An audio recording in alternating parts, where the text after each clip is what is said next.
somehow right. That's all time. That's all time. Derek Jeter is top 3 shortstop. Good morning, good afternoon, good evening. This is Tanks and Tuddies, presented by Tubbs and Frankie there. Back in studio, Frankie. It's good to see you. Good to have you back. Don't have to talk to myself for 50 minutes. Good to be back. Little quick one there. Little quick intro. This week, Dynasty, same episode as always. I'm not even going to run through it. Same thing we always do. It's a good week, great week. We got some fun games to talk about. College football slate was a little bit, it wasn't necessarily like disappointing, but it kind of brought us back down to earth per se. But we do have a lot to talk about college football. There was 2 very good games. Dynasty update. We only got 1 game in. We handled all of our offseason business on Sunday. And then it just so turned out that week 0, Mississippi State was on the schedule for my Minnesota Golden Gophers. So we played that game. Frankie's first game at Mississippi State at home, Minnesota coming to town, number 3 ranked Minnesota. And I absolutely beat the brakes off of you. Final score 56-14. Frankie threw 5 picks, 3 of them being in the second half.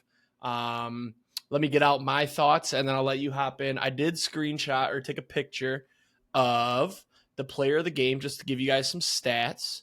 Actually, he was the national player of the week. There was only like 4 games, but Kendrick Lanier II, running back from Minnesota, my 98 overall running back, went for 140 yards and 4 tutters and a whole lot of receiving yards too on those screens. Those screens are deadly. Yeah, the team was humming. I mean, defense played great outside of the first couple drives. And then once Frankie threw that first pick, it was all downhill from there. It was just pick. I even got a phone call in the middle of this game from my girlfriend, who I hadn't spoke to on the phone in a while because she was in Nashville, and I still beat the brakes off of you. There was a funny moment on an extra point. Frankie blocked it, and I kind of like looked away. I was up like 34-14, so I wasn't really concerned about it. And then my guy picked it up, and I ran it in for 2. It was just that was the summary of the game right there. It was a blocked extra point put in for 2. So what were your thoughts on the game and the team? First half, I was actually impressed with my team. I was like, all right, we're moving the ball. We don't look bad. I think I only threw 1 pick in the first half. And honestly, like it was just a bad throw on my part. I shouldn't have even tried to make the throw that I did. And then second half was about when you got the phone call, and it just, I don't know if it was like I couldn't shit talk anymore because you weren't going to respond. So then my play just went downhill, or what it was. I don't know. I mean, I think the team is going to be a lot better than what that first game proved. I think we just, had to implement the new system, new coach coming in, needed to make some adjustments. My quarterback wasn't originally the starter until we hit the offseason training, and he went up like 10 overall. I do think he's good. Like he's an 89 overall. I think he just got into a bad spot, started throwing picks, and it just snowballed from there. I don't know what my schedule looks like. If I had to make a prediction, this is at least a 7-win team. I think your schedule was loaded. I think we both had a loaded schedule with ranked teams, but mine was a little bit worse. I will say those ranked teams. My wide receivers are not grand. I think my highest wide receiver is like an 82, maybe an 84.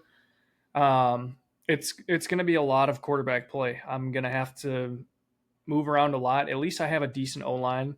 I think they're all 85 plus, which is nice. Defense is okay. I'm going to just have to recruit well. I don't know. This one, it's a bury the football type of game and move on to the next one. So I think you need to stay at a school for longer than a year, because I've been at Minnesota now this is my 3rd year. And my recruits finally came up, and my team's absolutely fucking loaded. And this year is natty or bust for Minnesota. I told you in the game, I said, no matter what, at the end of the season, the first week, I'm taking the best offer. I don't care what it is. I'm leaving. But I mean, I have a loaded team because of all my recruits that I brought in. But after that first year of recruiting, I took it off because I thought I was going to leave. So my recruits are just going to get worse and worse. So I got a dip. So that's the plan. It's natty or bust really with this team. Played game 2 after you had gotten off on Sunday. Absolutely blew out San Jose State. It's natty or bust. I mean, I've got my quarterback's only 85 overall, and I feel like I'm using Michael Vick out there prime. Speaking to the point of I need to stay to school for more than 1 year, I would have probably stayed at Kentucky for longer if I didn't get fired. Yeah, I mean, that's on you. That's on you. San Diego State was fun for a year. Tough to recruit there, though. Yeah. And I couldn't turn down a return to the SEC. I will say I thought about my offers. I know last week I said I had an offer from a big school to be a DC. I thought back on it. It was actually Clemson that offered me to be their DC. So I could have taken that too. I could have taken an ACC or an SEC. Is Cal ACC too? Cal is out. Yeah. Yeah. So I had 2 ACCs, an SEC, and then one. See, the thing with D coordinator though is, would we have made the rule that you have to only play defense? Like, that's not fun. It could have been fun. I could have really honed in on my defense, and then I don't really enjoy defense as much as I do running offense. So 100%, yeah. But that's our update right now. Franke thinks I'm going to go to Pig State in the MCAA. If you guys haven't seen those videos, it's on TikTok. It's blowing up. It's the Minecraft football. I mean, as long as you can keep your players safe, I think you're probably doing okay. It's a step up. So, yeah. I'm very excited for this season. I hope we can play quite a bit, especially with the game dropping this weekend. I'm hoping college football doesn't get put on the back burner, but I think we can make an effort to get some games in. So moving on then to locks and long shots. Locks last week, I only had one. Vikings Lions under. Bad pick. That's a bad hand up. Bad pick. Final score 31-29. So they scored 60 points. So 10 points over. Not good. That's a loss. So still 28-1 on the locks. I was thinking to myself, I need multiple locks. That's what helped me build this record back up, because I was really close to 500. So I'm going with 2 this week. I'm going back to the well. Lions Titans under 46. I'm more confident in this one than I was for the Vikings game. The Lions defense, it's time to admit, they're legit. The Titans offense is atrocious. So this final score for this game, I see 42-3 Detroit, honestly. Even if it's not 35-10 Detroit, that still goes under. A lot of options there. Getting close to that under. I'm trying to say that the Lions are going to blow them out, and it'll be still under because the Titans aren't going to score on our defense. So the Vikings offense, definitely not frauds, like I said before. They are at some points in the game, but they can make plays. So I'm more confident in this under. It's almost the same under as Lions-Vikings was. So I guess it makes sense, though. Titans defense is a lot worse than the Vikings, but the Titans offense is way worse than the Vikings. So the other play is Broncos minus 8.5 versus the Panthers. This was literally I need an extra leg. I'm going to take the Broncos because the Panthers are that atrocious. The Panthers couldn't score on one of the bottom 5 defenses in the league in the Commanders this weekend. I watched almost all of that game through Red Zone and never saw the Panthers with the ball. So that's an easy, just fade the Panthers. You'll have a good shot to make some money. Long shots then. Still open, Scuba Cy Young. Terrion Arnold over 2.5 picks. I'm going to talk about him later. Really turning into a great corner. Not getting the interceptions. Our team has 8 interceptions, and it's from 2 guys. They both have 4. And they're second place in the league in interceptions, right behind your guy, Xavier McKinney. So defense, cornerbacks run the North currently. But anyways, moving on. 3 picks, though. He can do that in 1 game. Last week, we had Bo Nix, 200-plus passing. This looked so good at halftime. I think he had 130 passing yards at halftime. The problem was they were blowing him out. Second half, Bo Nix almost ran for 200 yards. And second half, he made a couple passes, but then he didn't play like the majority of the fourth quarter. And he ended up finishing with like 160 yards or something. I didn't watch this game. I looked first half when I was going to bed. How many yards does he have? 130. Okay, I feel good. Woke up. Wow, he finished with 168. So that was just brutal. So this week, long shots I'm giving up. I'm not going to look deep for one anymore because I looked deep for that one. It was plus 115. I'm like, that's a long shot. I thought I cooked. I did cook. They just blew them out, and it didn't work. So this week, I'm just throwing out a stupid Patriots money line versus the Jets. Drake May season. The Jets are a dumpster fire. Aaron Rodgers ruins everything good that ever it was. Plus 250. Take it. It's in New England. They need a win. The Jets are just going to keep losing. They got too many guys to share the ball with. Rodgers can't keep up. He's never had this many weapons in his life. Yeah, that's it. Patriots money line. Don't actually put U.S. currency on it. You'll regret it, but just for something, I had to throw it out there. So your locks and long shots, sir. Yeah, my locks, I am 49, 36, and 1. Still open Packers to make the playoffs. Another win, getting closer to it. So, like that, last week we went 1-2 on the locks. We had Clemson minus 21 versus Virginia.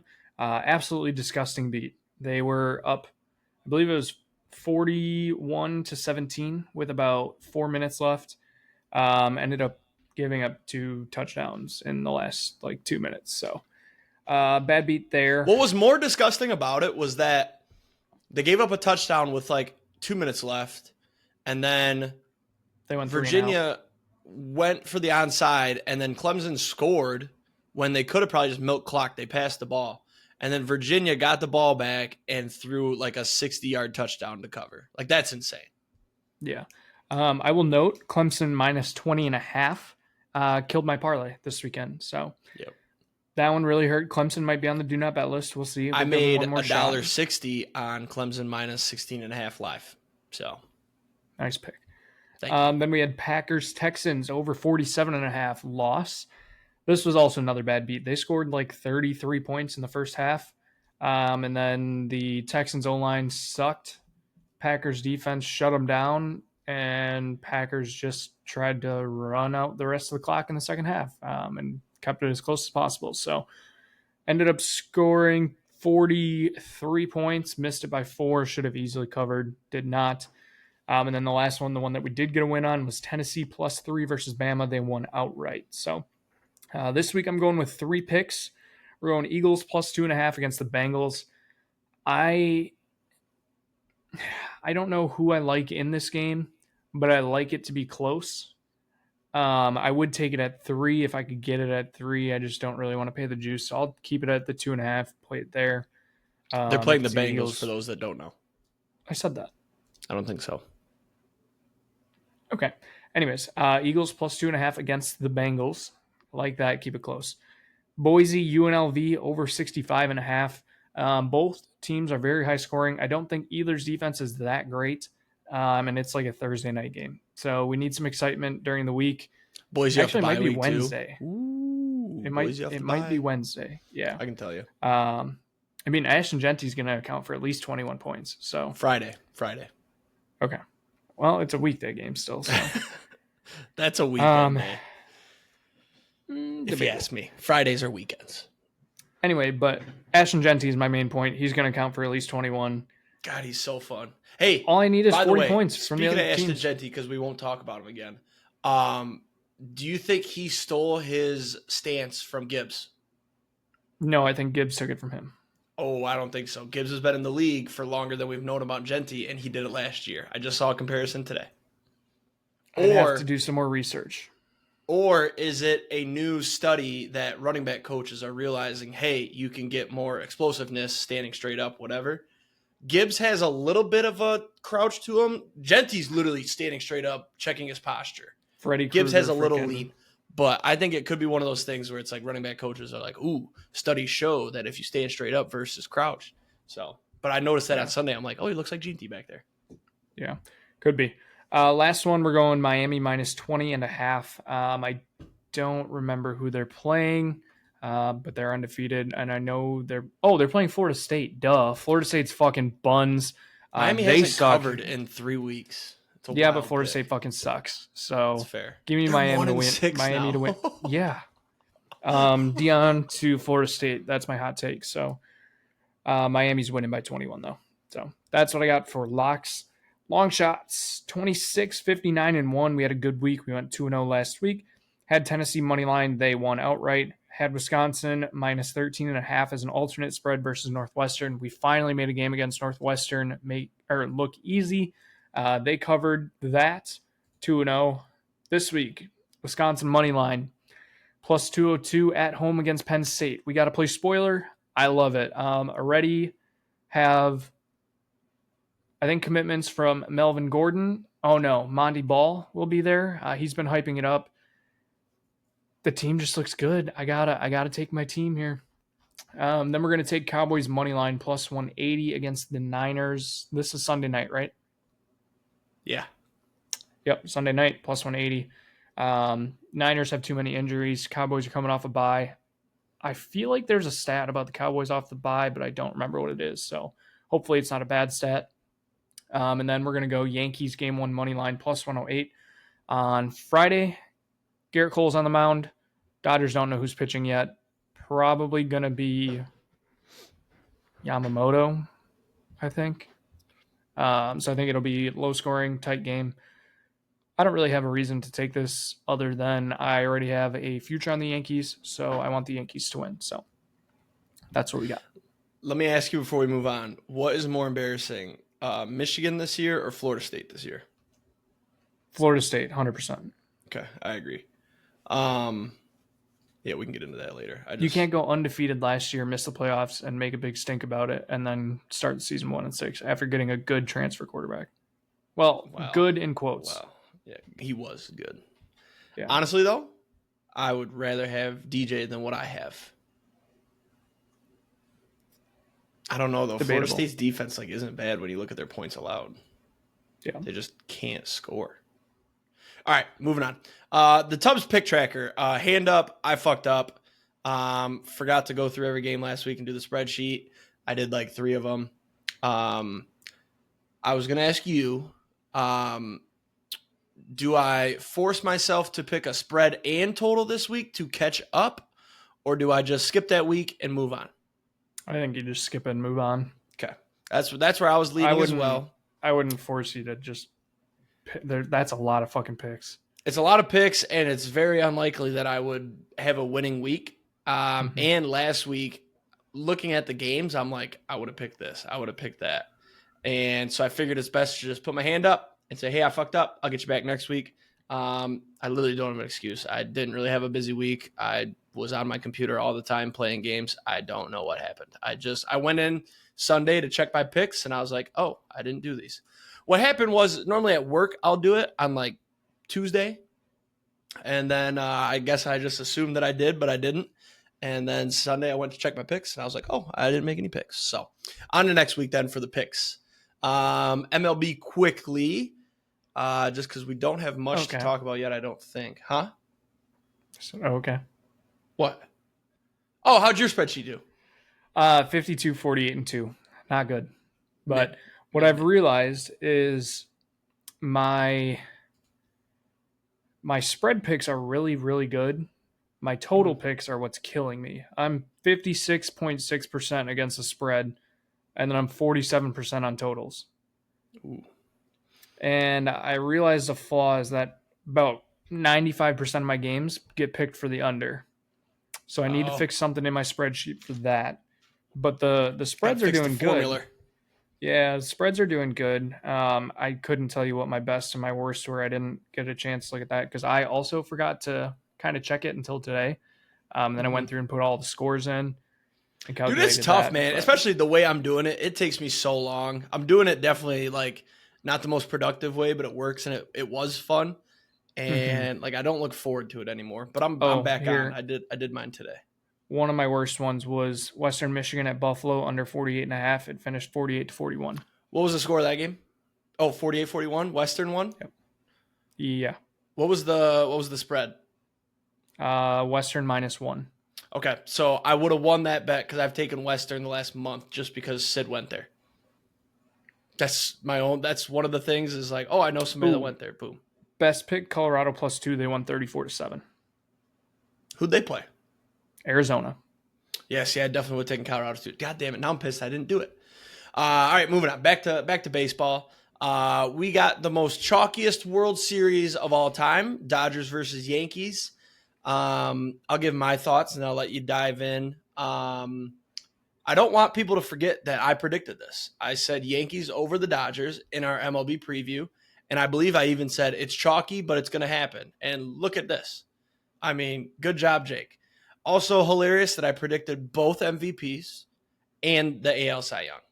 However, both MVPs I went chalk with Judge in the AL and Shohei in the NL. I mean, that's just the chalkiest to chalk. But Scooble Cy Young is where I hang my hat. But yeah, pretty cool to predict that much correct about the season. How'd you do? I think I went over on my World Series because I had Orioles Braves. Yep. So that was tough. You kind of got screwed on that one. Braves got banged up. Yeah, I think I had Scooble. I think I took 2 Cy Youngs for each. I took Scooble and I took Burns, which Mhm. probably say both were top 3. And then I No, took Burns dropped Wheeler. out. I think top 3 ended up being Reagan, Scooble, and Clase. We'll find out, Mm, obviously, when they vote, because they announced top yeah, 3, right? I think The so. finalists. Burns might go. And We'll then see. in the NL, I had Yamamoto and Wheeler, and Yamamoto is going to finish second, or not Yamamoto. Wheeler's going to finish second behind Mhm. Chris Sale. So Yep. MVPs, I don't think I did good. I think I took Harper and J Rod. I think I took J Rod, Julio Rodriguez. Ken My Griffey Jr. is chair going to is have like third. broken. Can you see me moving? Look at this. It Yeah, can go side to side. That ain't right. mine's broken too. My left armrest comes fully like off. Oh yeah. Yeah, I broke that a long time ago, but Um, ALCS, NLCS wrap up. The Dodgers Mets was kind of fun. Dodgers got them in 6. They won. They won the last 2, right? They were up 2-1. No, was it 2-2 at one point? let's double check. I thought it was 3-1, and then the Mets won Game 5. No, what am I talking about? I think the Mets did win Game 5. Yeah, it was 3-1. Mets won Game 5, and then the Dodgers won Game 6 last night or 2 nights ago. I kind of outside of DFS for the playoffs, I've kind of been avoiding the playoffs. To be completely honest with you, I only watched. I watched some of the Dodgers games just because Javi's a big Dodgers fan. And then I did watch the Yankees Guardians game. I think that was game 3 Big in Christmas. Cleveland. Big Christmas. That was fucking awesome. For anybody that didn't know, everybody saw that. Big Christmas with the game tying 2-run shot. Best bat flip I've seen in a minute. And then The call. Oh, the call was Big Christmas puts a bow on it. But Fucking the initial awesome. the initial raw reaction of oh my god, like that dude wanted to say holy fuck so bad. So that's actually the Brewers announcer. Is it? He's awesome. What's his name? I love him. Brian Anderson. Yeah, he was He does phenomenal. NBA too, college basketball. His voice sounded familiar. When does Joe Buck come into play? The CS and World Series? No, because he's ESPN now. So now it's Joe Davis with Fox. That sucks because I feel like Joe Buck he was trash. He used to be trash. And now he has shown excitement more and more to a point now where it's like, I look forward to Joe Buck calling games. I will say Joe Davis is good, but it sucks because he's the Dodgers announcer. Oh. And like with being through Fox, like the Dodgers are always going to be in it for the next 10 years. 25. So you're always going to have to worry about Joe Davis announcing fucking Dodgers games in the playoffs when no other team gets their home announcer. Have you seen on Twitter? I don't know if I'm pretty versed in the Guardians Twitterverse now because of our matchup with the Guardians. But there is a lot of complaining about how, the Yankees and Dodgers, 2 of the 3 highest payrolls in baseball, blah, blah, blah. And they're bitching about how it's not fair and salary cap and blah, blah, blah. I also saw the Yankees clapping back saying, your owner's worth more than our owner. Tell him to spend money. And it's a valid argument. The Guardians owner, I believe, is the 4th or 5th richest owner. Yep. Like net worth-wise in all the MLB. Tigers fans were jumping in too. And then the Yankees were like, hang on, pal. Your owner's above us too. There's a little bit of an asterisk by that because the owner is the Illich family. So there's a lot of money between a lot of people. But I'm never going to complain about spending money because when we did try to spend money, we ended up with fucking bias. Cheap ass for the Brewers is probably up there too. Yeah, apparently he was below the Dodgers and Yankees at least because the Yankees were top 8, I think, with Steinbrenner. And then that's where they cut off their list, or else these other teams can be like, wow, look at us. We don't spend money and we did better than you, you know? Have you heard about the Brewers owner, like basically getting in trouble for like stealing beach sand? No. So apparently what? he's got like a For what house. purpose? He's got like a house on some beach, I guess, and he was like, or he was trying to build a house on some beach or something. And instead of buying sand with all the fucking billions of dollars that he has, he was trying to steal it from the beach. Wow. And people are like, "You fucking cheap ass!" Like, I don't get. if there's how any team that I billionaires can be want to cheap, get dude. sold, it's my own fucking team. I want a new owner. Yeah, I don't get how billionaires are so cheap, dude. It's like you're not gonna Can run out I of money. like? Can I put down $1 and become like a minority owner and make some decisions Yeah, for the team? just revenue share it like the Packers do. If only the Packers owners got to make decisions. But Yeah. All right. wait, actually, who no. has, I have one more thing about that. Okay. So I've never really understood this. If you're an owner of the Packers, you technically have a share of them, and the Yep. Packers make all this fucking money. Why do they not do like a earnings thing and give a kickback to all the owners? I think because there's some sort of weird. I looked into this a long time ago, and there's some sort of weird technicality where you're not actually buying ownership. It's basically like it's a stock that it's somehow a legal stock that doesn't kick back at all. Weird. And it's I don't like, like isn't it also, aren't the Packers are owned by the NFL, and the NFL splits it to the Packers fans and shit, I thought. Yeah, something like that. It's I some don't really weird know. gray area technicality thing. They're going to sell the team to Aaron Rodgers eventually, so it's like, why not just speed that up? Don't even put that out there. You know what I think Tom Brady's trying to do? For those that didn't see, Tom Brady bought a part of the Raiders.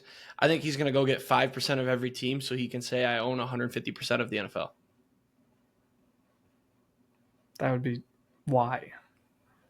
It'd just be a funny thing to say, I think. I don't know why the Raiders was his first one. I don't know. Money. I mean, he's going to make so much fucking money from owning the Raiders. But I'm interested to see what it does with his job, because all of these things that he's not allowed to do as an owner, he has to do as an announcer, like critique refs and talk about how good players are that don't play for the Raiders. Yeah, I don't know how that's going to work for his announcing, but let's get back on track here then. Who are you supporting in the World Series? Who has your support?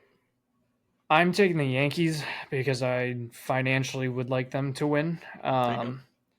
Honestly, I don't think I really care who wins it. There's been some good out of the playoffs, actually. So if you didn't know about the Brewers curse and how every team that beats them in the playoffs makes the World Series, It's dead. Good. Yeah, it's dead because the Mets lost. Yep, That's good. the first team that has not done that. So I think our curse is broken. There was also something else about the curse. I don't remember what it was, and it like lined up to the last time it didn't happen, like the next year. Then the Brewers went to the World Series or something. I don't know. So Brewers World Series 2026, they're making an appearance. I like that. So take the Brewers to win the NL at least. I like Yep. that. I'm backing the Yankees as well, just so I can be right and hit another one. That'd be all time. I wish I put my money where my mouth was on a couple of these others. Quite possibly the most toxic fan base matchup. No, I think Yankees Mets would have been next level. Yeah, that's true. I'd say this is comparable to like what, Chiefs Cowboys, Patriots Cowboys. Patriots Cowboys. If that ever happened when Tom was still there, yes, that's the one. Yep. Currently, probably Chiefs and Cowboys. Currently, I feel like there's a lot of Chiefs riders. Or Rams. Why do I feel like the Rams got a lot of random riders? Yeah, but they're not annoying. Yeah, that's true. That's true. Chiefs and Cowboys, though, for sure. College football. We'll start with Michigan. They're dead this year. There's not much else to say. I do have a stat that I found today that really grinded my gears. So we lost the game 21-7. I went into this game with the mindset of Friday, I convinced myself somehow they were going to win. Don't know how I did that. Then Saturday, I woke up and I was like, oh, we're losing today. They lost 21-7. As I'm watching this game, I shifted my mindset into you have to go back to watching the games and you're just watching that game. You're not thinking future. Like last year with Michigan, every game I'm like, man, this looks like a team that can win the championship. It's not the case anymore. You got to shift your focus into how do we get better down the line. So I'm trying to sit there and enjoy the game. And I'm just trying to like big play, clap, big stop, clap. I couldn't do any of that because our offense is so unwatchable. It just grinded my fucking gears. And maybe it was because I was so blessed with J.J. McCarthy the last 3 years and him being awesome. No, last 2 years. And even like Cade McNamara, when he played for us 3 years ago, he did the job. And we don't have that now. And I was racking my brain. I'm like, am I spoiled or is this just otherworldly? It's otherworldly. This is the worst offense a defending national champ has ever had. 2, definitely the worst quarterback I've ever watched play college football. I feel like we have the worst quarterback room of all time. Here's the stat. In the second half, it was 13-7 at half. We were down. We drove down to get a score right before half. It was good. I was looking forward to it. Or looking forward to the second half. The defense only allowed 73 total yards in the second half. We lost the game 21-7. It is unacceptable that our offense couldn't generate 14 points minimum to tie to get to overtime or 17. And we got down there a couple times too. Tuttle threw a goal line pick. The fumbles are outrageous. The last 2 games we've had 5 fumbles. I'm sick of it. I can't watch it. And now this week we've got MSU at home at least. But I think we lose. I don't know how they're 5-point favorites. It makes no fucking sense. I guess because it's in Ann Arbor. But MSU's defense looks decent. Their offense is producing. They just beat a good Iowa team last week. Not looking forward to it. But it is a rivalry game. Our defense is going to play lights out probably. Take the under. That's all I got to say about that game. But we are rebuilding after winning a national championship, which I guess makes sense. We had a lot of people drafted. You lost the entire coaching staff. But the fact that this coaching staff, who was mostly in-house in December, wasn't like, ooh, these are our 3 quarterbacks. We got to go get somebody in the transfer portal. Utilize the resources. Go get a quarterback. Now, like we said earlier, I'm glad we didn't go get a young Galele because then I would have convinced myself that we could win another national championship because we got this 5-star prospect that hasn't worked out. So maybe it's good that we didn't go get him. But I just look at even Illinois' quarterback, Allmeyer. He was at Ole Miss. He transferred in. He's a serviceable quarterback. He's not great, but he throws the ball. He can throw a pass. It's just insane. And our defense is really good. I mean, our defense took a slight step back from last year, but it's unwatchable. We're 4-3 now, and looking at the schedule, it's going to be tough. You got Ohio State, Oregon. MSU this week is not a given. Who else is on the schedule? Let's see. Frick. Bear with me. It's loading. Michigan State, Oregon, Indiana. I think Indiana blows our backs out because they'll have their quarterback back probably. Plus Oregon. Huh? I said plus Oregon. Yeah, Oregon the week before Indiana. So we're going to be absolutely beaten and bruised going into Indiana on the road at Indiana. Then you got Northwestern. That could be a get right. And then you got Ohio State first year. Let's see. 3 more losses. What did I say? 4-3? All right. So I'm going to say we beat MSU 5-3, 5-4, 5-5, 6-5, 6. It's 6-6 is like best case scenario. How's your O-line? Our O-line is not good. Damn. I was going to say, what if you just converted to an Army style triple option offense? Because that seems to be working this year. That's what we did. The funny thing too is that USC game, obviously USC now not good, but that USC game we ran, and it worked. We won the game, and now we thought we had a guy that can throw the ball, and now we've lost 2 in a row in embarrassing fashion. So it'll be interesting to see what we do this week against MSU. I think MSU, they might run the ball like crazy. And then hopefully the defense gets a couple turnovers. Is MSU in Lansing or in Ann Arbor? East Lansing. Sorry. Oh, the game is in Ann Arbor. Sorry. Yeah. It's in Ann Arbor. So that's enough. I talked way too much about them. You'll be hearing less and less each week about Michigan until the week before Ohio State. I'll somehow convince myself we can upset them. It's like the Tigers got good and Michigan got bad, so you just swapped them. You're like, you know what? Start talking about the Tigers, and we'll just forget about Michigan for a bit. Yep.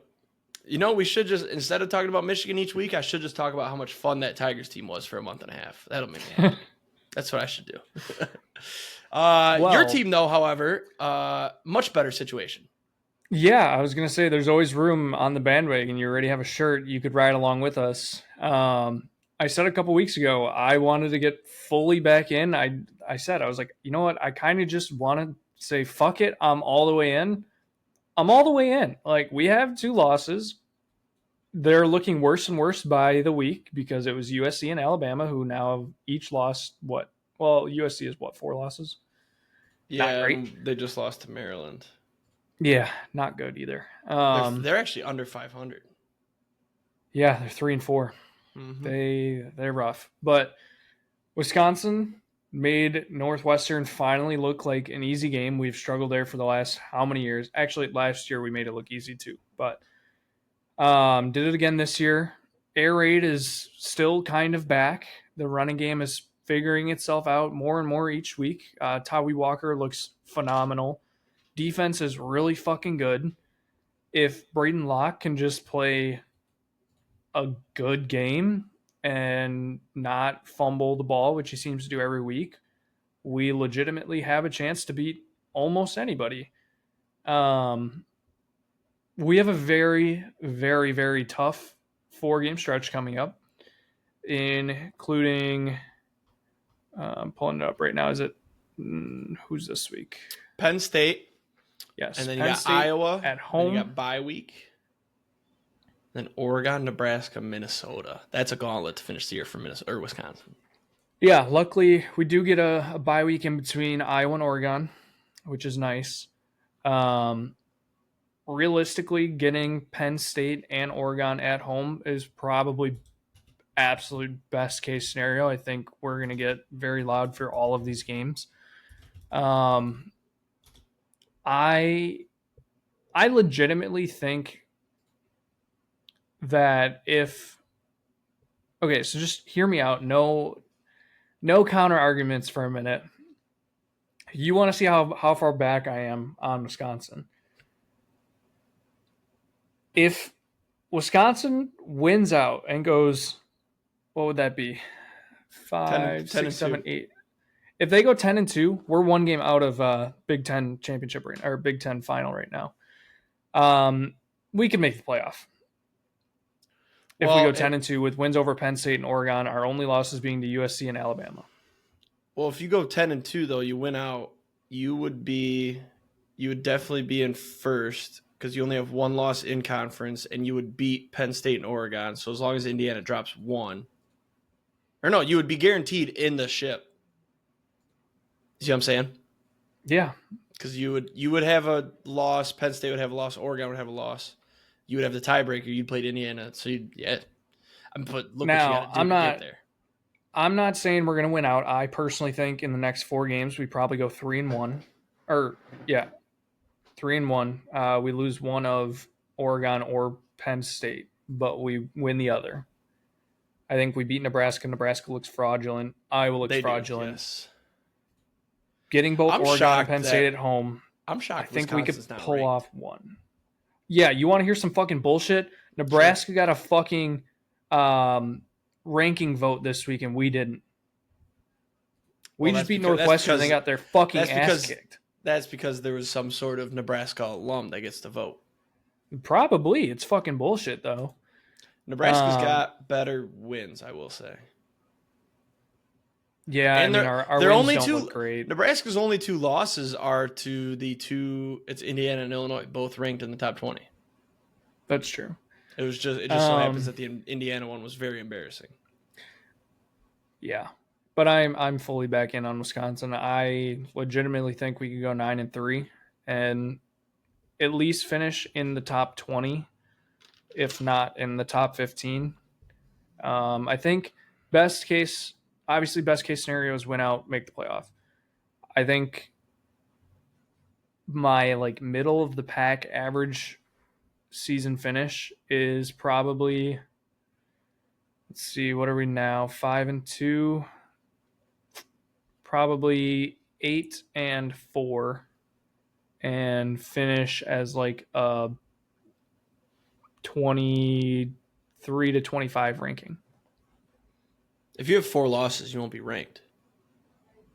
Yeah, but if it's a if it's to Bama, USC, Penn State, and Oregon, They won't care. You didn't beat anybody. yeah, I guess that's true. We Middle of gotta the get pack, going though. 8-4. Too much time on our teams. Our teams are mid. Sorry. We can talk about your second team though. Tennessee, they're not mid. Let's talk about them. Yeah. That game was a lot of fun. Watched the whole thing. Were we watching together or no? I don't think you were on. No, you were well, not. I mean, we were texting in the group chat about it. This game, it started slow. First half was slow. There was a bunch of missed field goals. Bama scored early in the second, and then it was 7-0 at halftime. And then the second half, it just popped off. It was like Tennessee tied it. Bama got the field goal. Tennessee took a lead. Then Bama took the lead back. Then Tennessee took the lead. And then Bama, what happened on their last drive, the second to last drive, rather, before your field goal? They drove down and something happened, didn't it? Did they turn the ball over? Wasn't that where they threw the pick? Let me see. I'll find out. No, that was the last drive. So they're down. Oh, which drive am I thinking? Where am I here? No, I'm wrong. So they. Hey, Tennessee's defense. Oh, they tried to go for fourth up. down. Got a penalty, and then they incomplete pass on 4th and 22. That's what it was. It was a ridiculous. Why are you going for it here? There's a bunch of time left, right? They had timeouts left. They had timeouts. Yeah, 148 and 3 timeouts. Yep. Tennessee's defense shut them down late in the game. So starting with 10 minutes left in the fourth, Bama went 3 and out. Bama went 3 and out next drive. Then they went downs on that play we just talked about. And then they got the ball back through a one-play pick to end the game. I got to say that it is a good thing that Tennessee has a great defense. Their defense is great in a run game because Nico is buns. When I watched that game, it's the first time I've watched the game in full. He makes like the wide open little dink and dunk throws, but he'll have receivers wide open down the middle, absolutely toasted the coverage, and he overthrows them. He hit one down the sideline. It was a very great throw, but it's like one of those things where it's like a blind squirrel finds a nut every once in a while. And like you look at his stats, he never has stats. 14 for 27, 194 with a touchdown and a pick. But then you look at their running back. Is it Dylan Sampson? Yep. Incredible. 26 carries, 140 yards, 2 touchdowns. He's a sophomore, so it's not done chain for him, but the Joe Milton comparison is looking very likely. Joe Milton with like better vision. Like, because he always sees them when they're open. He's not throwing it up into double coverage. He just can't hit them. What I literally just thought about this. I don't know why. He's like for my own personal team, a lesser version of Jordan Love. He will make very, very risky throws and will sometimes misses the wide open guy. But sometimes when he needs to make that fucking pass, he'll put a drop in the bucket. Yep. And like it's frustrating because he is young and maybe it's just like he's still learning college football a little bit more and like he just hasn't. I mean, he looked really good the first 2 games of the year when we were playing nobodies. Maybe that's because it was nobodies. Maybe right. I don't know. He has definitely struggled. Him being good with his feet and good like getting out of the pocket is nice. But yeah, just the accuracy is a little concerning right now. I don't know. Like I wish I would have talked about this game more last week if I wasn't in the car. My whole reasoning for taking Tennessee last week was Bama and Tennessee have both been playing like dog shit. The difference is both offenses have sucked. Bama doesn't have a defense. Tennessee has a very good defense. And as long as Tennessee's defense played good, they would be in the game. And all they needed to do was have a better defensive game than Bama, and they would win. Now, I think if we make the playoff, they're probably going to get absolutely smoked in like the second or third game. But I unfortunately have some bad news about Nico. You said he played good at the beginning of the season against nobodies. He did against Chattanooga, 314 yards, 78% completion. but then after that, it falls off. He had 70% completion against NC State, 2 touchdowns, but 2 picks. Kent State, not even going to count that game. He barely played. He had 62%, 1 touchdown, 170 yards. He barely played. But then you look at Oklahoma, 200 yards, 61%, a touchdown. Arkansas, Oklahoma's 150 yards. Okay. No, they're not. 150 yards, no touchdowns, no picks. Florida, Arkansas's 160, okay. no touchdown, and a pick. Bama last week, we already talked about him not looking good. I did just realize, did they redshirt him last year? I think so, yeah. Because it says, ESPN says he's a freshman. So yeah, I guess you still have the excuse of he's young. But next year, I'm not going to let that off the hook. Next year, if he's playing like this, he's trash. Yeah, no, I don't. I mean, I'm not going to say he's trash, but I think if he starts the year next year like he's played the last couple weeks, then yeah, I mean, it's serviceable, but it's not exactly what you want as a program. If Spencer Rattler can get drafted and start an NFL game, then Nico can too, probably. Oh, 100%. The other big game, just because we got to get going here, I don't know how we're already at 45 minutes. Georgia, Texas. A little bit of a letdown this game. Were you let down? Yeah. It was almost a turn it off at half. I didn't turn it off at half. I gave it a chance, and it got good for a second. It was 23-15 at one point on that controversial pass interference play. So for those that didn't see it, Georgia's on offense. Receiver, I'm just going to go with what I saw in my eyes. Receiver pushes off. Carson Beck throws a bad ball. It's picked off and returned almost for a touchdown. The refs call pass interference on Texas.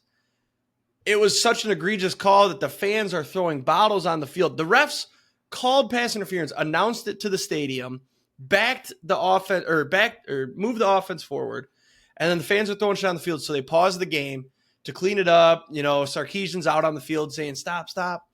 And then everything gets cleaned up, and the refs announced correction after discussion. It was pass interference, or there was no foul for pass interference, and it's Texas's ball at the 5. Kirby Smart was livid, as he should have been. The refs got bullied into that. Yeah, the refs are like, if we don't switch this, they got the call from Vegas, first of all. But they're like, if we don't switch this game's going to get out of hand. And they switched it. Texas scored to make it 23-15. But then Georgia just drove down, scored, and then never let Texas move the ball again. So a little bit of letdown. I was hoping for some sort of shootout. I also wanted Texas to win. I want Texas to be back. Makes no sense how Bama beat Georgia, but then loses to Tennessee and almost lost to South Carolina. They lost to fucking Vandy, who is ranked. They're ranked. We'll get to that in a second, though. Yeah, Ewers didn't look good in this game. There's now rumors that he's going to sit out the rest of the year to get drafted, is what I heard. But I believe he also squashed those rumors on his story, but I did not confirm that. I love college football for all these rumors. There's also Holy shit. I just looked at the rankings for the first time. It's wicked. I wicked. realized Bama dropped to 15. Yeah, so that's the only other thing we got to talk about. We'll start at the bottom here. Vanderbilt 25th. I don't know that they've ever been ranked ever in my existence that I can remember. Pretty awesome. And then you got Navy and Army back-to-back, both undefeated, both ranked for like the first time since 1922 or something. So cool. Navy's got Notre Dame this week. That's a big game. Army's got Air Force. That's a big game. Air Force is trash. But then going up, just the names, man. SMU, Missouri has dropped. They were way up there at the start of the year. Pitt, Ole Miss, Boise out of nowhere. Bama at 15. A&M's climbing. Indiana undefeated at 13. BYU at 11. And then Tennessee at 7. I don't know that anybody saw that. Tennessee was mid last year, weren't they? No. Yeah. They were a top 15 team the entire year. No. I'm pretty sure. No, they were bad with Milton. Because everybody was calling for Nico. Bad, but everybody was calling for Nico. 9-4. They weren't 15th. They beat Virginia 1-0, beat Austin Peay 2-0, lost to Florida 2-1, 3-1, 4-1, 5-1. So right there was their peak, was that Texas A&M win. Then they lost to Bama. They beat Kentucky 6-2, beat UConn 7-2. Man, they had a fucking fruity schedule. 7-3 lost to Missouri, 7-4 lost to Georgia, beat Vanderbilt, beat Iowa. So 9-4. That's a respectable year, I guess. Anyways, back to what I was saying. Yeah, just weird rankings, and it's going to be awesome with the 12-team playoff. I can't wait. This is the perfect year for chaos. And it has been chaos. We don't have any of the big dogs undefeated. I guess Oregon, Penn State. They're going to lose one eventually. Miami keeps somehow winning these games where it looks like they're going to get upset. It's a wild year.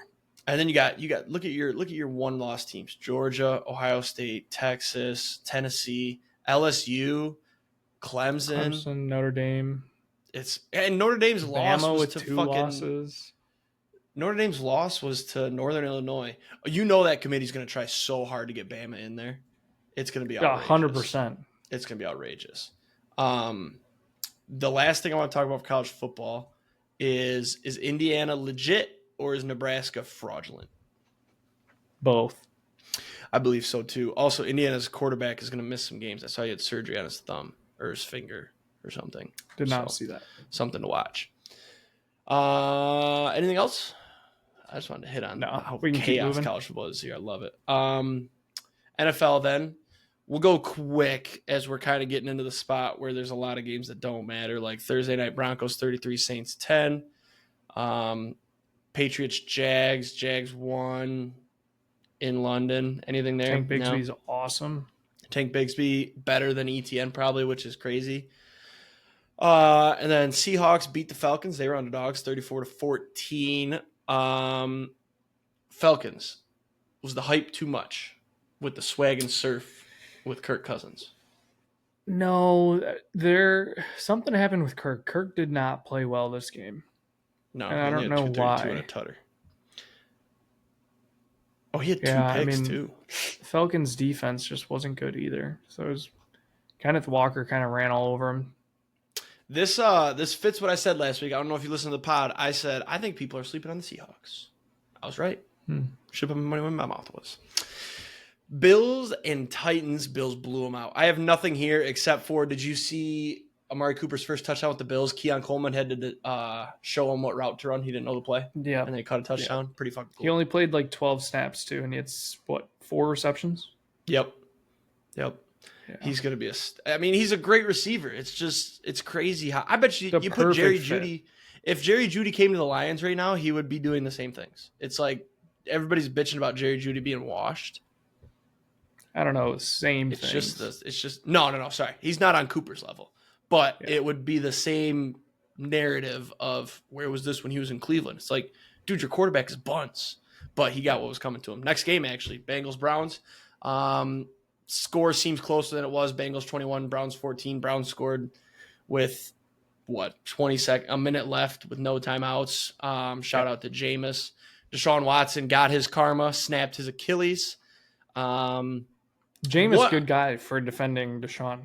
Yep, Jameis, great guy, stand-up guy. But what are the Browns doing? Why was Jameis your emergency quarterback, and then DTR comes in, and then you switch to Jameis, and it's like, oh, this guy drove down and scored a touchdown. Crazy. Like, Jameis is good. I can't wait to see the regret from the Browns front office when Jameis starts playing well and they start winning games, and they're like, damn, could have had this entire time with Amari Cooper. I mean, this is a team that won 11-6 last year with Joe Flacco. You're telling me Jameis is that big of a step back? Amari Cooper, Jerry Jeudy, David Njoku, Jameis Winston. That's an okay offense. You could be so good. Yeah. I mean, I don't think you're doing anything like come playoff time. Maybe you win one, but definitely better than anything they've had now. If you would have just committed to it, you wouldn't. I mean, you'd still have the worst fucking contract in all of sports history, but at least you could be like, at least we're not playing him. What's crazy, too, is you look at the games, right? Cowboys, they got blown out. But then the Jags, they won. But then the Giants, you only give up 21 points. You're telling me that Jameis couldn't go out there and get more than 21? I think he could. Raiders, you only give up 20, but you only get 16. Jameis wins you that game. Commanders, 34-13. You probably still lose season, that. Have they? No. Yeah. But then Eagles, 20-16. I think Jameis beats the Eagles. And then this week, I think James could have done it. I don't think the Bengals defense is very good. No. Deshaun is just not good, man. Moving on, though, your team, Packers 24, Texans 22. I saw none of this game, but I'll let you go ahead and say what you got to say, and then I have one thing on it. My couple things is the defense killed the Texans O-line. We can't stop the run. And Jordan Love is Brett Favre 2.0, gunslinger. He's going to lead the league in picks and touchdowns all at the same time. That was my point, was that Jordan Love is sometimes the best quarterback in the NFL, but then also sometimes the second worst, because nobody's worse than Deshaun. But he makes some bad throws. But the thing that pisses me off? I don't even care. No, I know. It works out. I mean, you're 5-2. I would much rather have a quarterback willing to take those risks and make those throws than... Who's your second loss to? The Vikings. Forgot about that one. Yes. But I would much rather have a quarterback that's willing to be a gunslinger and make those throws and throw the picks than a conservative quarterback who's just going to dump it down and play boring football. Fun fact, Vikings-Packers had the same final score as Lions-Vikings. Crazy. Yeah, my only thing was that Jordan Love, his touchdown pass to Musgrave, by the way, or not Musgrave, Kraft, should have been picked. He threw it too hard. Fucking rocket arm. Like, he had, I watched it back. They showed the end zone angle. He had Kraft, but for some reason he let him and made him dive and almost led it right to the safety. And that's the type of shit that pisses me off. Like, you should pay for throwing that shit pass, but it doesn't. And then, like, I think I said last year, every time the Lions were about to play the Packers, I'm like, we're going to make Jordan Love pay for all these bad passes he makes. But then he plays the Lions and he like hits a new level where he just plays outrageous. So it'll be interesting to see. We got that game defense, in 2 weeks. Very fucking good, and we have a kicker finally. Yeah, shout out Brandon McManus. Get those demons out the closet. Almost identical finish to the Lions game. Packers drove down the field, got the game-winning field goal. The Lions... Oh, I forgot to give out the biggest point about this game. MVP Daniel Whalen, our punter. Did you see the final snap on the field goal that won it? Mm-mm. Was it a bad snap? It bounced to him. Oh, shit. He caught it and had a perfect placement, perfect spin, field goal good. Now, see, MVP, that's the shit Daniel where Whalen. I hope he got the game ball and not McManus. Because without him, McManus doesn't hit the field goal. It's true. He probably didn't, but... Anything else? I will say Packers-Lions is going to be an entertaining game this year because you got two defenses that look pretty good, but you got two offenses that can also move the ball. Yeah, and when the Packers go out and get some defensive help, you know... Where do you want defensive help? D-line. Okay. Are we talking interior or are we talking a rusher? Edge rusher. There has been a lot of talk about us getting Myles Garrett. Yeah, I think every team that needs an edge rusher has talk about getting Myles Garrett because mine does too. It's just because the Browns, or maybe not the Browns, somebody reported that the Browns are getting many calls about people fishing for Garrett, and it's like, well, no shit. Your team's a dumpster fire, and any team that wants an edge rusher is going to see what you want. It's just interesting because I've never had the Packers be like, oh, we're in on this guy, you know? Did the Packers say it, or are Packers fan accounts saying it, though? No, I think it was like beat reporters. Oh, that's fair. Okay. Joe Mixon, still very good at football. Yes. Also, Josh Jacobs' first career receiving touchdown. In 6 years. 6 years. What was it? He's had like 150 catches or something? No, it's like 220 something. Yeah, that's insane. It's insane. Colts and Dolphins. I don't have a single thing to say about this game except for Anthony Richardson might be trash. Yeah, he's going to get a lot of people fired. Is it still might be trash or is trash? I don't think we can officially deem him trash because he hasn't officially played a full season of games. Here's the thing is that he's never played a full season in his career. What was that stat I gave out a while ago? He'd only started like 20 games coming into the NFL. Yeah, something like that. It's like, that's insane. Like this dude got to the NFL just on like talent and like upside. Yeah. It's ridiculous. Or no, it was 20 games going back to high school, actually, probably. Thing is, that's like, outrageous. He is Joe Milton with legs. Like, we compare a lot of people to Joe Milton. This dude is Joe Milton with legs. Yep. That's exactly what it is, because he's got an arm. I will say he's completed more deep ball passes than I've seen Joe Milton complete, though. I've watched a lot of Joe Milton. That's true. And then game of the week, Lions-Vikings. This game was like not even biased. This is the game of the week. It was – I'm not going to sit here and break down every little thing. I did that last week when I was doing my solo pod. But I'm going into every game thinking we can beat this team. It's no longer – this was the last game where I'm going to be like, man, that's a tough team we're going up against. No, we've got the best offense in the NFL. I kind of flirted with it last week. This is the best offense in the NFL.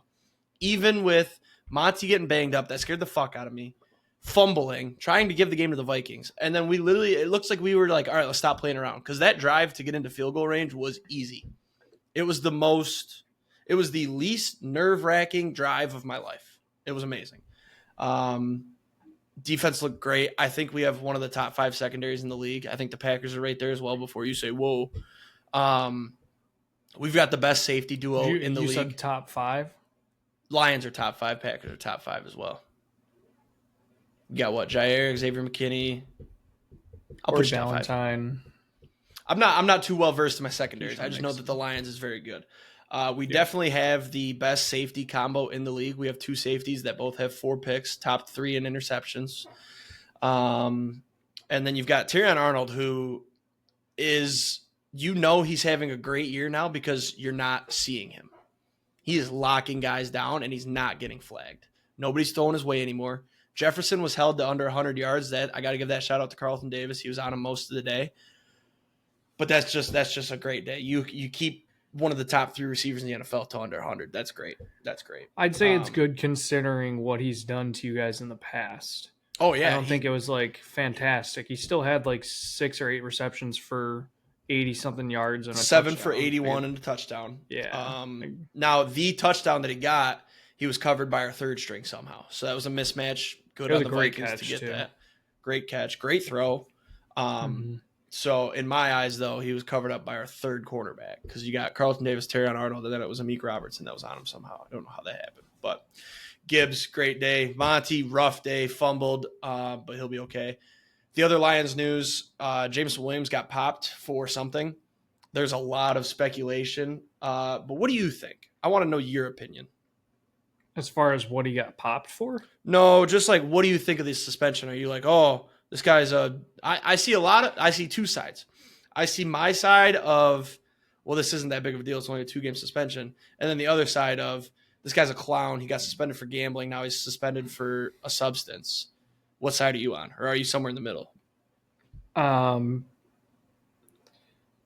Somewhere in the middle. I think there's a very high potential he could just be a bust. If you can't say that with what he's shown this year.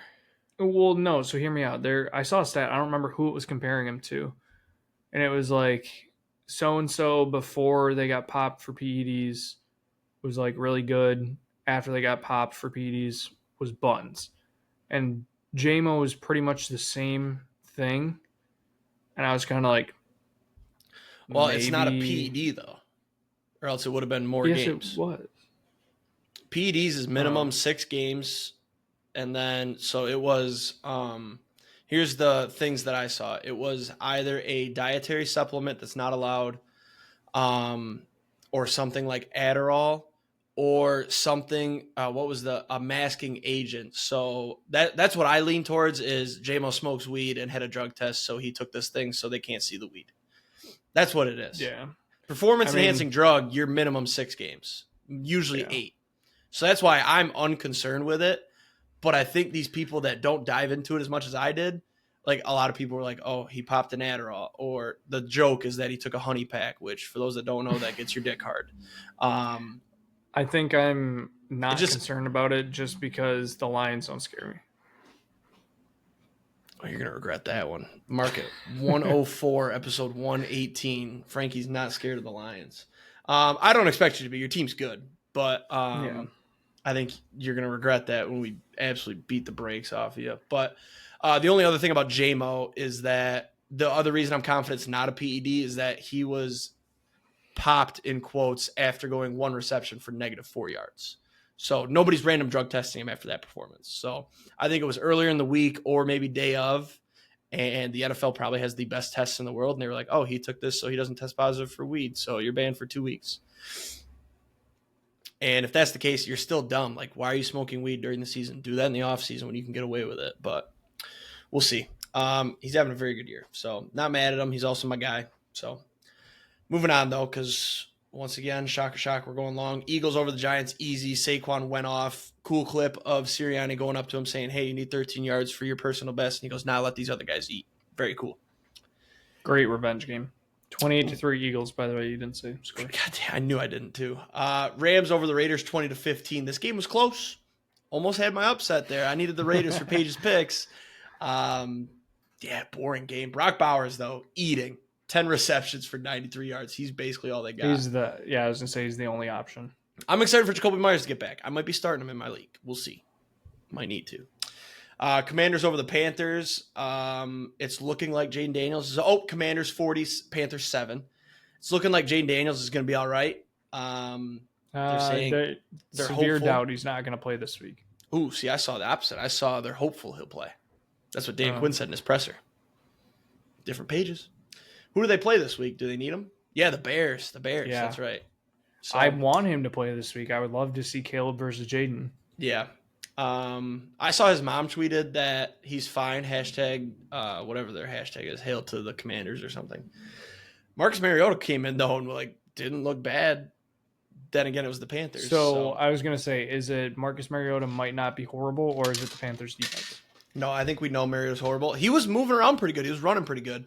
But I think it's the Panthers, and you could put anybody against the Panthers. They're going to look fine. You could put Bryce Young on the Commanders against the Panthers. He's going to look like a first overall pick. I don't know what that is. Marcus Mariota like the biggest like Heisman to make the NFL and just be so bad? Jamarcus Russell. Good point. That's definitely number one. Yeah. And then I think Ryan Leaf won the Heisman too. I was going to say more like in the last, like in my memory, but I think Russell fits your memory. He's kind of like right before we remember watching football. Yeah, but no, I agree. It. Russell. I agree with Russell. I think he won the Heisman, right? I think so. Head of Jamarcus Russell Heisman. No, I don't know though. Maybe not. Russell is a Heisman Trophy winner. Yeah, okay. Yeah. That was quick. Chiefs over the Niners, 28-18. Purdy without his weapons, bust. Like I said, and he lost another. Take away his 4 All-Pros, and he's terrible. We'll see how he is this week because he's possibly Ayuk's done for the year towards ACL. Debo's probably out; he's got pneumonia. McCaffrey still doesn't have legs. Haven't seen him.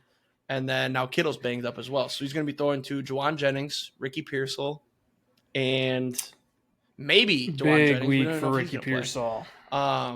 This will be the true test of is my take correct because I feel like Ricky Pearsall is decent. It's not like he's throwing to bums like Baker's about to be. He's got Ricky Pearsall, Juwan Jennings who have shown they're good. But I saw some people on Twitter that are starting to get on my side. They're like Brock Purdy when Debo and McCaffrey can't take his screens 75 yards to the house, and it was like somebody throwing a shit ball. And I'm like, I knew it. If you want Ricky Pearsall in either fantasy league, hit me up. Yeah. I will say, though, Mahomes, most overrated quarterback in the league right now this year. He's been so bad this year. He's been horrible, and he's the MVP favorite. Like, what are we talking about? Lamar, that should be Lamar easy. It might be. This was prior to last night's games that I looked. But Mahomes was the favorite at plus 350.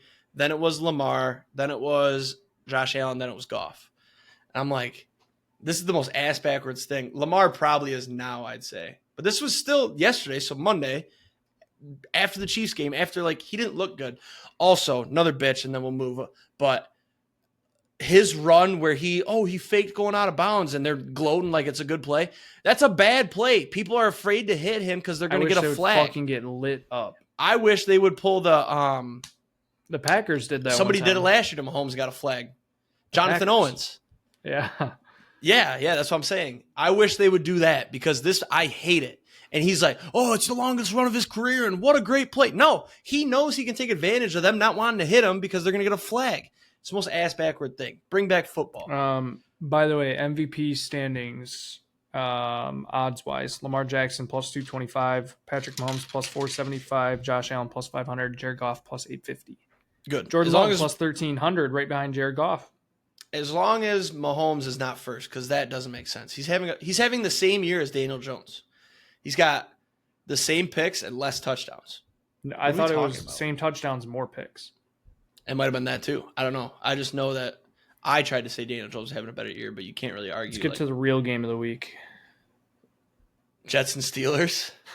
Russie. Steelers win 37-15. Russ, prove it game. Hey, Russ in the first quarter was, he's still washed. Horrible. Second quarter he did all right, but then second half Russie, it was like, oh, the rust is off. You know what it was? It was fucking George Pickens is down there somewhere. That's 100% what it was. And it George worked. Pickens, 111 yards, 5 catches, and a touchdown. Also, 40 of those yards, though, should be revoked. I mean, this thing was ripped out of his hands. It jumped up, it hit his shoulder pad, back in his hands, ripped out again, and then he caught it, went to the ground. Like, that was ridiculous.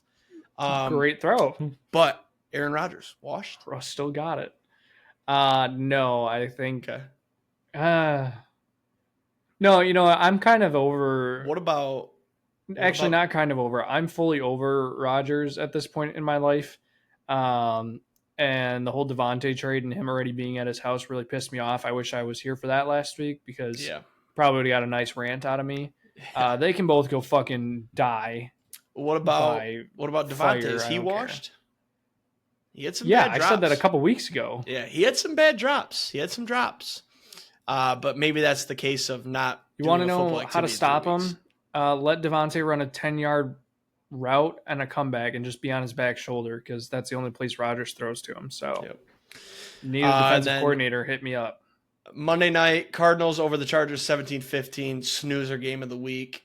But Ravens-Bucks, this game to me was a blowout, and I went to bed, and then it turns out the Bucks kind of fought back. However, Mike Evans out until week 11, and Chris Godwin, 1 minute left in the game. You're down 10, no timeouts, and he's still out there. Dislocated his ankle, likely done for the year. What are we doing? Likely done for his career. No.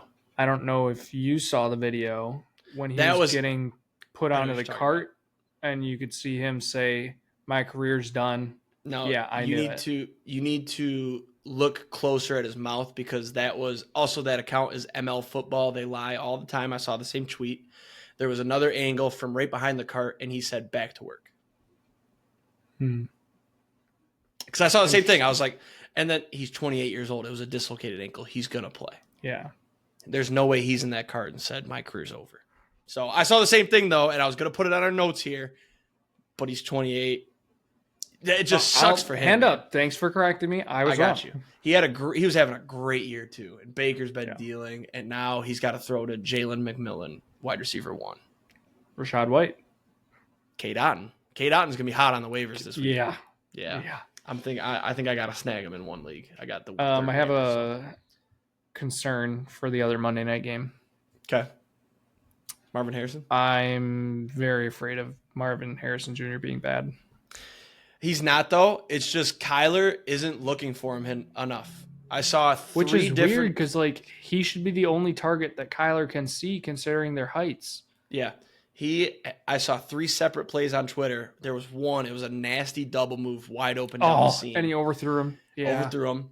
And then the other 2, Kyler scrambled too early, went to the left side of the field. Harrison's wide open on the right side. So not bust potential yet.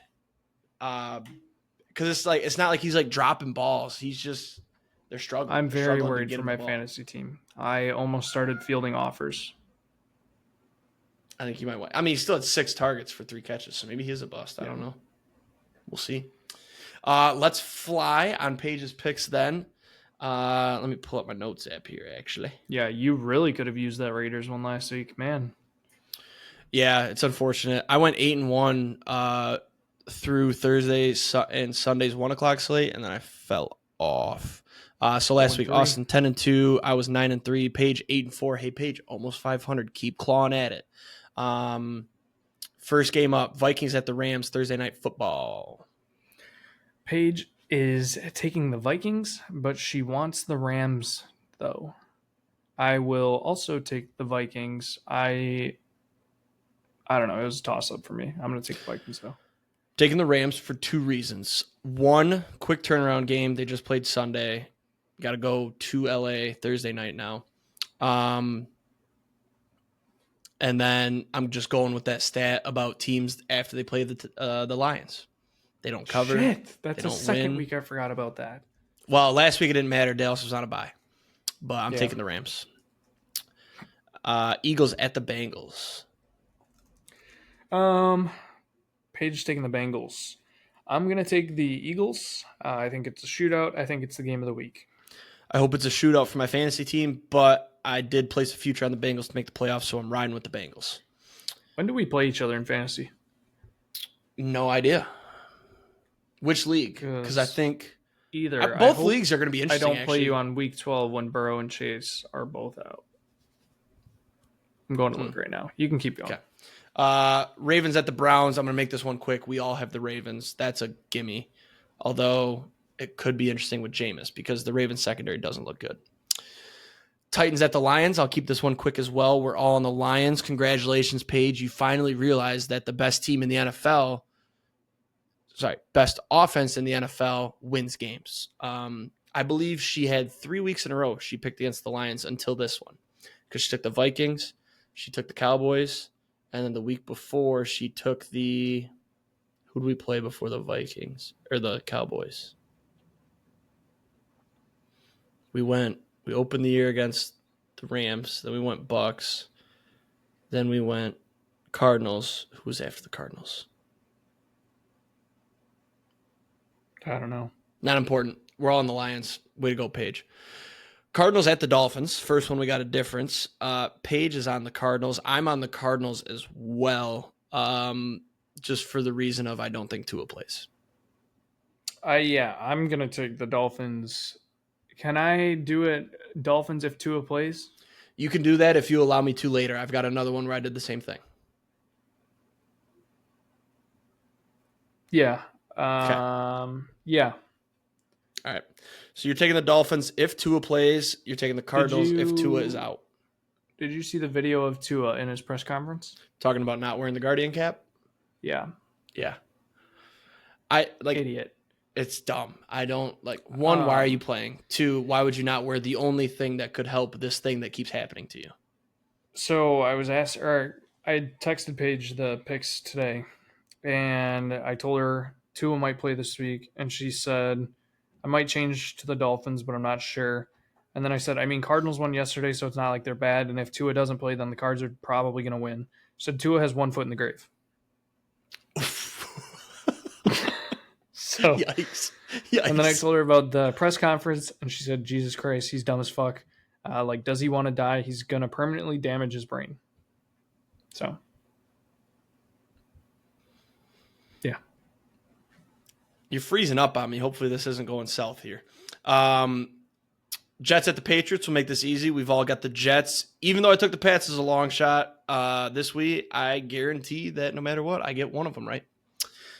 Falcons at the Bucks. We're all on the Falcons. I don't think the Bucks can compete now that they don't have any weapons.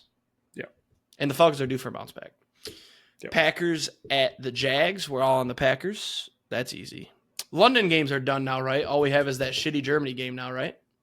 Yeah, the World War III reboot. Yeah. Wow, lots of agreements this week again. Colts at the Texans. We're all on the Texans. Saints at the Chargers. Paige is taking the Saints. I took the Chargers because I said disgusting. I took the Chargers because they're going to blow out the Saints. I don't. At home? I just don't know. Jim Harbaugh, I love him. He was so animated in that game on Monday. I love that guy. Huh? Slurper. Maybe a little bit. All right, you and I got the Chargers there. Bills at the Seahawks. We're all on the Bills, even though I do think there's a chance the Seahawks win this game. Like I said last week, they're slept on. But the Bills are a great team. They're going to win this one. And they got weapons now on offense, more weapons. So Panthers at the Broncos. You want to say something about this one? I thought this was easy Broncos, but you put puke by it. Yeah, I think I'm most disgusted by the spread. Broncos should never be a 9-point favorite against anybody. The Panthers are generationally bad. The Broncos aren't that good. No, their defense is phenomenal, though, and they'll get Pat Surtain back this week. That's why I think their offense isn't good. That's why I think it's the Panthers are only going to put up max of 3. The books are thinking Broncos can put up 14. At home, disgusting. This is the week to take Bo Nix 200 plus, except it's going to be minus 180. All right, moving on. Chiefs at the Raiders, another layup. Chiefs, we're all over it. I almost take the Raiders. I'm not gonna lie. If I have Really? a thing where I take the Raiders against the Chiefs, especially at home, because for some reason a couple years ago I talked myself into the Chiefs beating the Raiders when they play them. It's just not true. So, yep. Bears at the Commanders. Paige is on the Commanders. I want the Commanders if Jaden plays, but I get the Bears if he doesn't. We agree? Fair. I'll take Deal. the Bears. Deal. Regardless. Okay. All right. And then Sunday night, Cowboys at the Niners. Paige has the Cowboys. I'm taking the Niners. I'm going to take the Cowboys. Fresh off a bye, Niners too banged up for me. I think the Cowboys are just bad, though. I mean, the way I did this one in my head, right, was if the Lions and Niners played with how banged up the Niners are, I said the Lions would beat the Niners 31-10, but we beat the Cowboys by 40, so therefore the 49ers will win this game by 20. Okay. It's also, I love at the Niners. That stadium's going to be rocking. It's going to be a do or die game. You lose this game and go 3-5, your fans are going to start turning on you. You just went to the Super Bowl and now you're 3-5. So, and then finally Monday night, Giants at the Steelers. This is my puke game of the week. That's fair. Paige is taking the Steelers. I'm taking the Steelers as my Russ proved it game. So I'm taking the Giants as my I got to make one dumbass pick a week. That's all I did. I don't know why. Couldn't tell you. I'm a Steelers hater, I think. I hate that they've got an incredible defense, but no offense to do anything with it. Because I picture Lions offense with that defense. Like, just trade TJ Watt already. Give him to the Lions. So that wraps us up, though, y'all. Thanks for tuning in. Have a great weekend. Survivor. Oh, I forgot about your Survivor. Look at that. I'm taking the Lions this week. I know. I hated it. I don't like that because I want to root for your Survivor to lose, but I can't. Now I got to root for you to make it another week. I'm on a run, 4 straight. We got to make sure you don't start repeating. I'm keeping track. Okay. All right. Are you done now? Are we done now? An hour 22 in, longest episode ever. We just can't keep it under an hour. I don't know what it is. Because I'm back. You just missed me too much.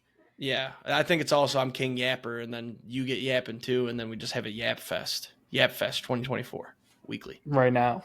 Check it out next week. Check out our Yap Fest next week. Have a great weekend. Let's hit some takes, door some Tuddies. We'll see you next week. Peace.